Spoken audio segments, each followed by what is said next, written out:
தமிழகத்தில் 9 ஏழைகளுக்கு வீடு கட்டி கொடுக்கும் பெல்ஜியம் நாட்டு கல்லூரி மாணவர்கள். நன்றி தெரிவிக்கும் விதமாக கிராம மக்களின் மேளதாளம் ஊர்வலம், நடனமாடி கொண்டாடி உதவி செய்த வெளிநாட்டு உதவிக்கரங்கள்.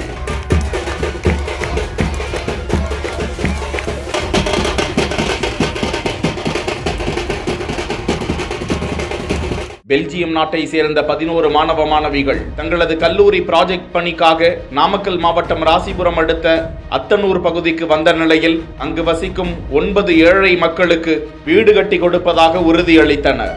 அதற்கான முன் தொகையையும் அந்த மக்களுக்கு அனுப்பி வைத்திருக்கிறார்கள். வீடு கட்டும் பணி நடந்து வரும் நிலையில் அத்தனூர் வருகை தந்த பெல்ஜியம் நாட்டை சேர்ந்த 5 மாணவிகள் 6 மாணவர்களுக்கு அந்த கிராமத்தினர் ஆரத்தி எடுத்து மேளதாளங்கள் முழங்க வரவேற்பு கொடுத்து நன்றி கூற, அந்த கிராமத்தின் நலன் கருதி அந்த மாணாக்கர்கள் வீடு வீடாக சென்று சிறப்பு ஜெபம் செய்தனர்.